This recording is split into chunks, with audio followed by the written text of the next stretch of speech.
Hello, welcome to my spatial demo for exploring the QGIS software. And we'll be using the dataset on the Washington state, which is provided by GeoFabric. I'm Shreyas Batula, and I bear the SID as you see it's on the screen. So QGIS is a software that we can use to map spatial data and try to get any insights from the data. So we'll be using something called as a dataset from Data Fabric. So this provides us with data across the international level. And again, the dataset is again divided among the countries with respect to the states. So once we get the data, all we have to do is now load this data back into QGIS. So the way to do it is you create layers for each of the data. So as you can see, you just need to go to this, add layer, add the vector layer, and we'll select the files. So you just need to go select the shape files. We'll be using shape files for this assignment. And once you select this shape file with the .shp extension, it could be places, it could be the railway roads, it could be traffic and all that. And you just need to hit add. So I've done that already, and all the layers that you can see have been added to the column on the left. Let me try expanding this a little. Yeah. So we are in the state of Washington, the West Coast, and you can see that we'll start off with the roadways. So roadways, huh? So when we toggle roadways, you're gonna see this bunch of colors getting formed on the map. So you must be, so these colors represent different kinds of roadways. Uh, and it's easier to imagine things this way. It could, and to visualize them this way, you could see that it's building up with respect to the number of roadway classes we have. We can see that one is truck grade, we have secondary, we have something like motorways, we could have cycleways, we could have busways, we could have bridges and all that, right? So how do we get this is you just need to head into properties, and all you need to do is go into symbology. We need to categorize this. So we need to categorize this based on something called as the attribute of F class. So each roadway is associated with a name, and it's also associated with a class. So the class represents if it's a motorway, or if it's a pedestrian walkway, or it's a residential street, right? And we have something also, it's called as the name, it's called the name attribute, and it's going to give you the name of the street that it represents. You could also have something like you could toggle one ways, or you could also toggle the max speed that is allowed on that specific roadway that you see. And obviously, you could also say if it's a bridge, it's a yes, or it's a tunnel, it's a no. So it's a yes or no. And if we do that and we hit apply, and as I showed you earlier, it's going to create this layer of different colors where each color represents a specific roadway. Similarly, we could use something called as the waterway. So waterway again is divided into canal, drain, river, streams. So the green area that you see here that's getting formed are the streams around Washington. And there's something called as the canals. You can obviously uncheck them. And if you want to focus on only one specific thing, you can just uncheck them, and you can figure out uh, the locations of these specific uh, streams or the rivers that you're looking for. So again, we've classified them and categorized them based on the F class attribute that's there in this attribute table for the waterways uh, layer. And let me uncheck that so the map is clear. And for the base map, right? So we are using something called as the Open Map Services. So you just need to head in Quick Map Services, sorry. So, and Quick Map Services has all these partners that you can use. So I'm using the Google Road dataset, Google Road Map as the base map, where all these layers will be embedded on top of that, right?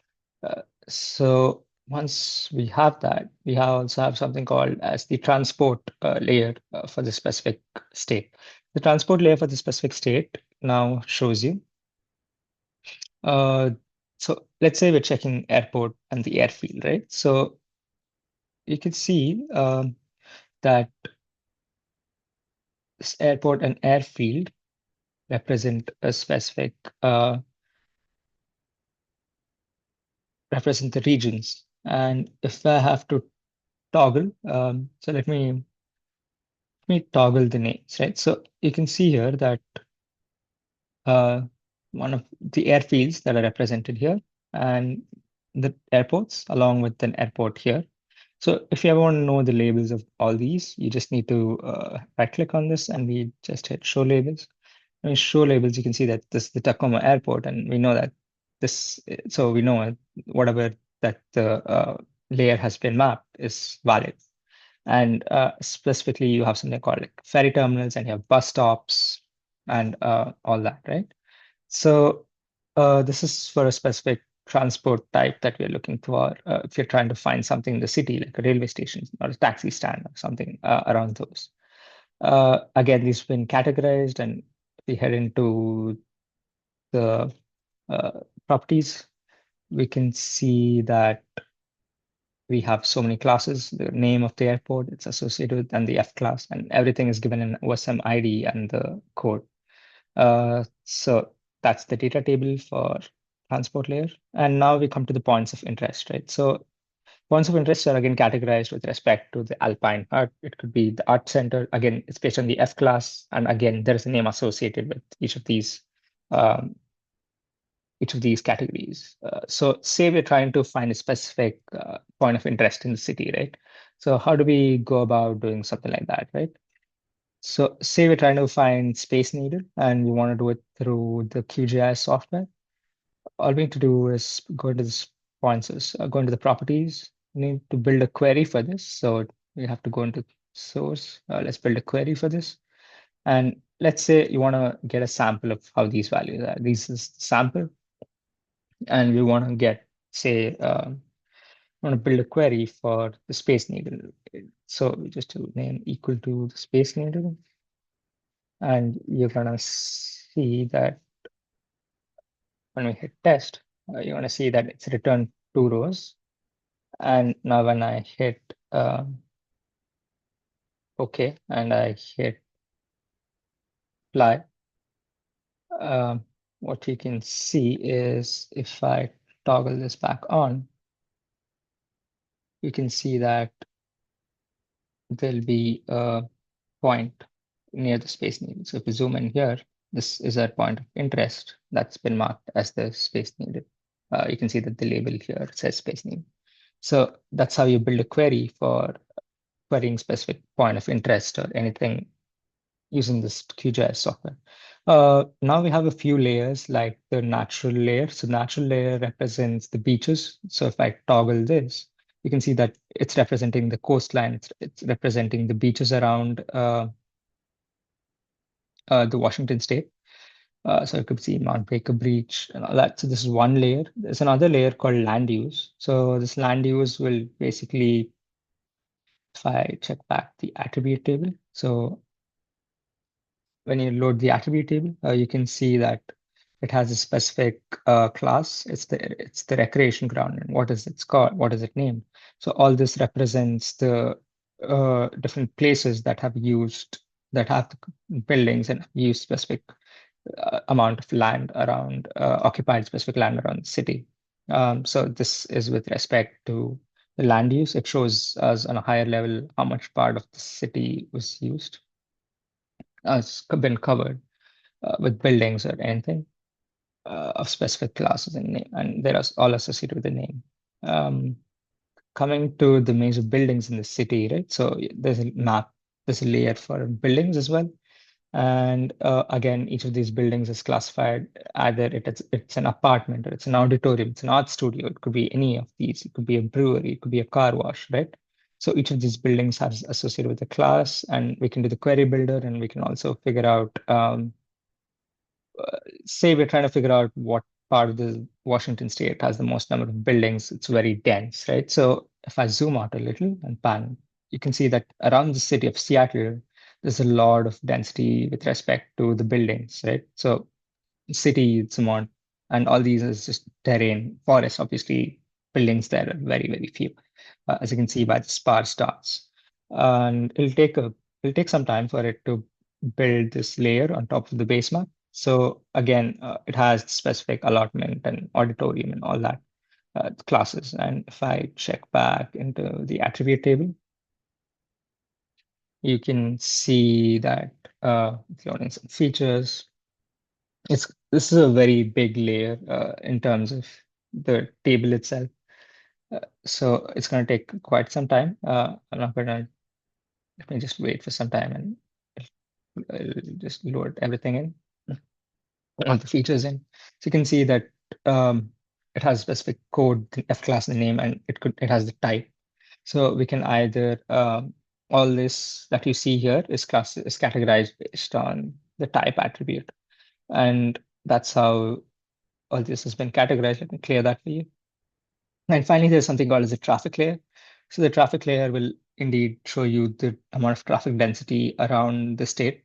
So around Seattle, around Bellevue, around Redmond, you see that the traffic density is very, very high because it's the city. But if we move out towards away from the city, you see that the traffic density is reducing towards areas like Burnett, towards areas like Prairie Heights, Prairie Ridge. You can see that the traffic density is lower, which makes logical sense. Finally, we've done all this and we've used the base map as the Google Maps. You can also make it to be terrain. So I just put back terrain. So you can see that it'll represent the base map to be terrain where all these are mountains and lakes and all that. So that's another way of representing the base map.